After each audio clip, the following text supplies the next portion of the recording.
I'm an Endgame Destiny Rising player, and I've got a bunch of tips for you to help you manage your resources and make sure that you're progressing nice and smoothly and you don't hit any walls in terms of getting extra content and progressing through the game. I've noticed some easy mistakes you could make and some easy chances to get free resources like 1,000 or more Lumia leaves that you might be missing out on. So here's my best tips on how to progress through Destiny Rising as efficiently as possible so that you can enjoy the game more. If you want to get like 700 or more Lumia leaves pretty easily and some really important endgame resources like I have here, you need to play the Calamity Ops game mode before it ends, right? So basically it has a cycle. It's like a season, and when that season ends, you will lose the chance to get the current rewards in the current season. So go and play this. You get 6 attempts every day, and it doesn't cost Pinnacle energy to get these rewards. You can get extra Pinnacle rewards, but these Lumia rewards do not require Pinnacle energy. Now, the way this works is you'll ready up and you'll be randomly matched with 2 other players. So it's a 3-player mode, and you have to speedrun it as quickly as possible. The faster you are, the higher bonus points you'll get for eliminating enemies. And you need to get through this as quickly as you can. It's highly recommended you have a Ning Fei on your build for this season. He's really, really good at taking down some of the rapid-fire Shinkers. And once you've done that, you'll get a score based on how well you've done. Now, to progress through all of these ranks, you need a different score. So for this first one, you need 290,000. For this one, 330. This one, 370. This one, 380. And so on and so forth, all of the way till up here. Now, if you're really good at the game, you could get hundreds more. And wherever you place on the leaderboard once the season ends will present you with even more Lumia leaves. Like right now, my reward is 700. But if I can get to this rank, I could get over 1,000 extra Lumia once this season ends. Mythic weapons aren't very good on their own, and for the most part, what you're actually going to want to do is get rid of all of your mythic weapons. Now, that might sound a bit counterproductive, but I'll explain exactly why. When you break down mythic weapons, you'll get more mythic parts, which you can use to get more mythic weapons. Sounds a bit weird, but the reason why you want to do this is because you want to roll the perfect mythic weapon on your character. For example, every time you roll a mythic weapon, it's going to have 2 random extra traits. You want to make sure you get these mythic traits. Doing so is going to massively improve the base power rating of your weapon, which is really going to help you progress through content in Destiny Rising. Let me give you an example here. We are in the place in Haven where you can use engrams for mythic weapons. What we'll do after dismantling a bunch of weapons is go to our inventory, scroll down, use the mythic weapon parameter, and do the mythic weapon engram. Let's just create 5 for the sake of this video. Now we're going to choose a weapon that I'd like to create for a character that doesn't have perfect rolls yet. For example, my end-of-the-line fusion rifle for Atul doesn't have perfect rolls. So we're now going to keep decrypting this until we get a special thing that appears. Eventually, you'll get this pop-up. And when this happens, you're knowing that you're going to get all of these perks at mythic quality. So when you get the pop-up, this is when you know you get good rolls. Normally, when you decrypt it, it will just be like this. So doing this is not only going to make your weapon more powerful, but it's going to give you a big boost in power rating that's going to be really important to progress through the game. The next tip leads on from mythic weapons. Because you're going to need to roll a bunch of mythics to get the right rolls for all of the characters that you play, you're going to need a lot of mythics. The #1 place to get mythics is casual playlists. Every single day, you can get multiple mythics from Sparrow Racing, Shadowshaper Duels, the Iron Bar once it's open, and even fishing. Yes, you can get mythics from fishing. Now, there is a limited number of times you can play these events per day and get rewards from them, but you're guaranteed mythic weapon parameters, and you've got a very high chance to get mythics that you can break down for more resources. Really, really handy. And the great thing about casual modes, they do not require any Pinnacle energy whatsoever. So take advantage of these, play these every single day. The next thing is you're going to need to farm a lot of exotic artifacts, but you don't need to use Pinnacle energy for it. Whilst you will get a larger % chance to get these exotics when you do use Pinnacle, the difference isn't massive, and you're going to run through energy so quickly like this that it's just better to go for the basic rewards instead. If you fully upgrade your acclaim, this will increase in drop rate. For most players, you're going to be able to get around 2.44% drop rate.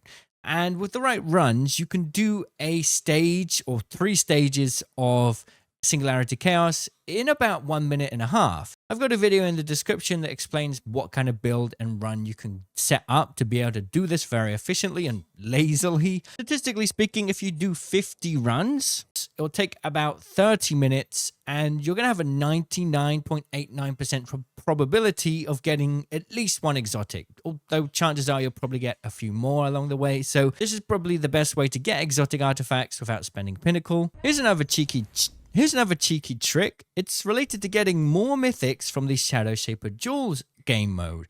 So every day when you play this, you can get a 60% chance of a Mythic and 20 Mythic parameters if you win. But if you lose, the rewards are a lot worse. You can increase your chances of winning by not leveling up your duelist level too far. Keeping it as low as possible will mean you'll get match made against other players of similar level to you. But you can still build out a very strong deck by getting cards from other areas of content. The Shifting Gates store, for example, has Wolf and Yolda, 2 very strong cards, and you can even get cards from other areas of gameplay as well. Try not to fight other duelists, the NPC ones, because that's going to boost your level very quickly. And although it can be tempting to get better cards through this route, it means when you play against other players, they're going to have better cards than you, or at least similar cards, and your chance of winning is going to be lower. So keep your duelist level as low as possible and only use it to farm Mythics. Unless you really like the duelist mode, then obviously don't take into consideration what I'm saying. Here's a really important one.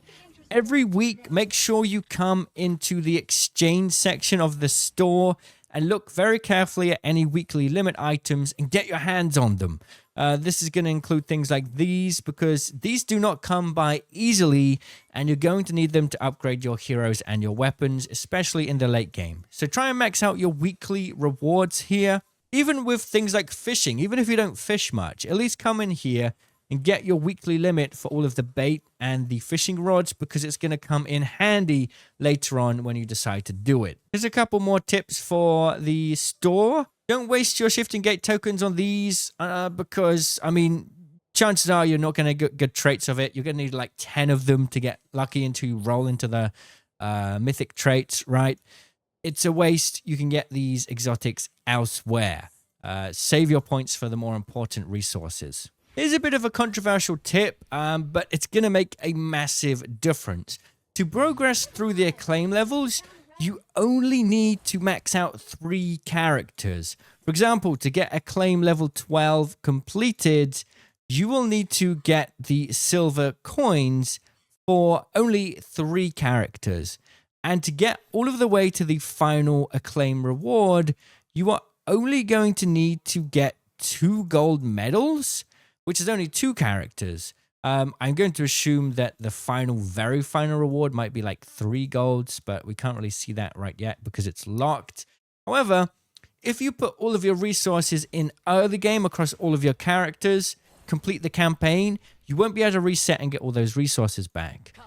What's really important about that is, whilst, the early game resources to get your relic level up, the first few levels are fairly common. To get the final levels, to get that extra little bit of power out, you need very rare resources that are hard to come by, and you're going to hit a wall on your account if you spread yourself thin across too many characters. It's highly recommended you only focus on 3 characters so that you can max out their power rating and get access to more content as soon as possible, and you're just going to be able to have more stuff to do and more fun to have in the game. Wolf is an obvious choice for your first one because Wolf is free and you're going to be able to upgrade Wolf just by playing the campaign. So obviously Wolf should be one of your choices. Now, the other choices really depend on what you like. It would make sense to take some variety in your characters, namely the element type, but not just that. the overall character and weapon type as well. If you look at your weapons, you'll see that they all have different combat styles. This is going to gatekeep the endgame content if you lock yourself in to characters that have the same combat styles. The different shinkers in this game will be destroyed through different weapon types. So rapid fire will be good with Wolf and especially Ning Fei. Impact shinkers are good for these weapons you can see on screen. So you got the shotgun, you've got Ikora's weapons, and spread shinkers will be the grenade launchers, RPGs, and Ikora's weapon as well. Technically, the shotgun can work here a little bit too. Piercing shinkers is obviously going to be the long-range weapons or the pistol, right? So think about that carefully before you decide who you want to upgrade. One of the most powerful ways to increase your power level late game is to upgrade exotic weapons. Now, to do that, you're going to need 2 resources. The first of which is going to be this, which can be farmed from the legendary campaign fairly easily. But you're also going to need duplicates of exotics. Now, you can also use this resource as well to basically synthesize the duplicate exotic to get upgrades too. But here's the thing, right?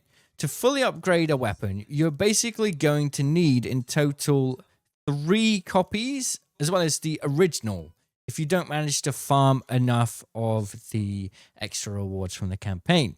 Now, what that means is we can be a little bit smart with the free rewards they give to basically get a super upgraded exotic without really putting in the effort. Now, this is going to mean that you have to sort of go a specific way with the character that you build, but if you were to choose either the Huckleberry or the Crimson on day 7 of the 14-day sign-in rewards, on day 14, you could double up, or you could do Borealis as well, of course, right? They're the same weapon each time. So you could double up and basically guarantee an extra exotic upgrade to get you more power and more skills from that weapon. Now, interestingly enough, if we go to the black market, which is available for late game players, you'll also see other catalysts available here. So you could save your black market currency, which can be earned by either selling certain items or by completing Wolfpack missions to get an extra catalyst as well.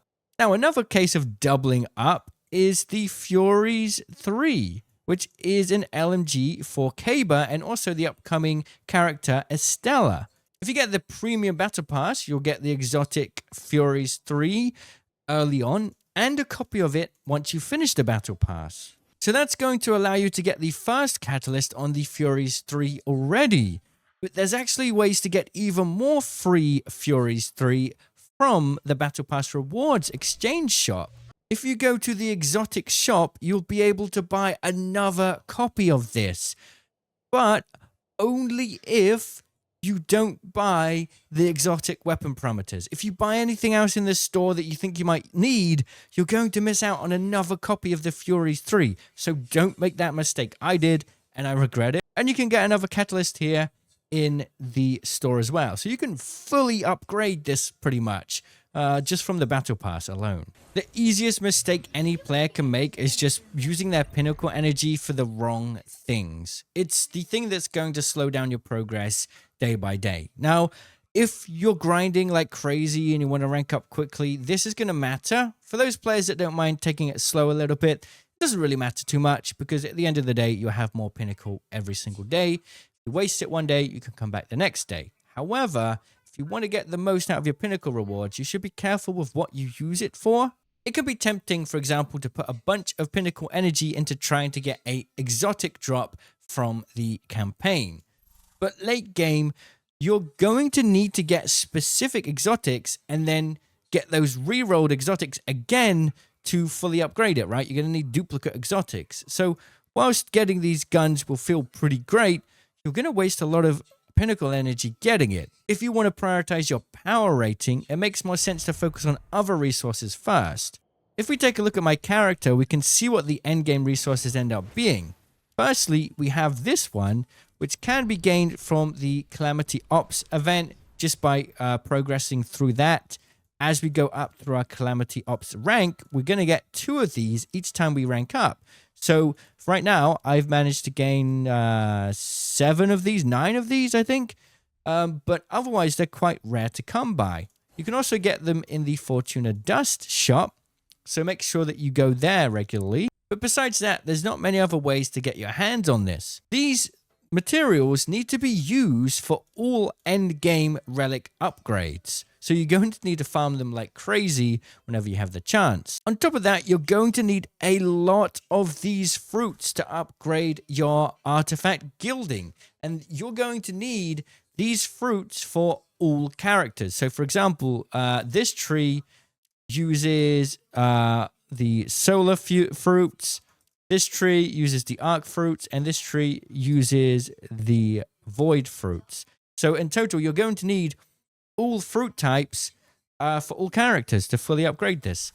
And then we need this as well, which isn't even available to unlock yet. I'm sure we'll figure that out soon. And then when it comes to upgrading your weapons, you're also going to need certain materials there. I have to find a character that hasn't fully upgraded yet. You'll need a lot of these, right? And whilst you can dismantle other mods, the best way to do it is in Morgren's Prey, where you can choose these as your specific wishlist reward.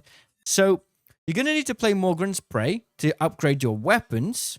You'll need to play Singularity Chaos and use Pinnacle Energy there to get the fruits and also the materials to fully max out your artifacts. And you'll need to play Legacy to get the extra sheaths to fully upgrade the relic abilities too. Those are some starting points for where you should spend your Pinnacle Energy first if you want to be able to upgrade your power rating across your 3 characters. Here's another tip for anyone that hasn't completed the campaign yet as well. I would highly recommend farming through the campaign first before you spend any of your Pinnacle Energy in this game. If you're like a newer player, and this is because as you level up, you'll increase your reward level, which means you'll get much better resources from using Pinnacle Energy. If you use all of your Pinnacle Energy like within the first few days of playing and you're not even a high enough level yet, all of those resources won't really be that valuable to you. And now there is a cap of 360, right? So if you don't use it for 3 days, it will max out to 360.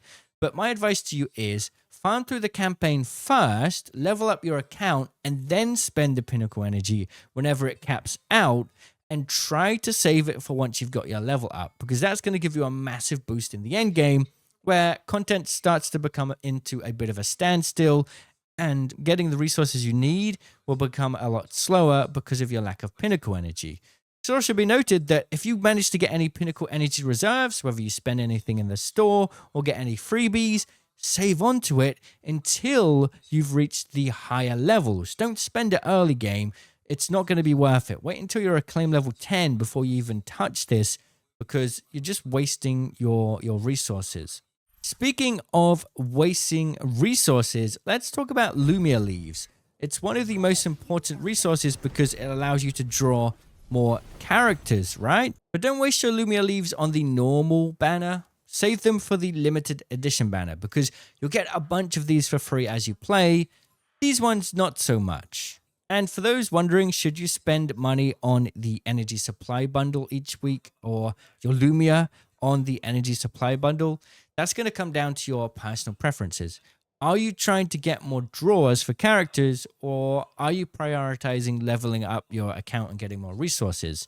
I don't think this is necessarily a bad deal. This one here that I had my face over, like, I have been using it because I want to grind through the game quicker, and I'm pretty happy that I'll be able to get the draws I need anyway for the upcoming limited banner. Make sure you join a Wolfpack. Taking part in the Wolfpack mode, where you basically just click a button and it auto farms resources, will get you a bunch of stuff, including mythic parameters and black market coins, which are pretty hard to come by unless you spend real money or get rid of your valuable resources. It's a free way to get extra rewards, and not only that, if you join a Wolfpack, you can borrow your Wolfpack teammates' characters for when you play Legendary Campaign, which is going to help you speedrun it, and you're going to need to speedrun it. If you don't have all of the characters built out, this is going to help you massively take a look at this. If we go to Legendary Campaign here and we go to the higher levels, you get extra rewards for completing it under a certain time limit. And you can borrow characters, and that's going to make it a lot easier. Hopefully you found this video useful. If you did, let me know. And if you have your own tips for other players, leave them in the comment section. I'll see you there.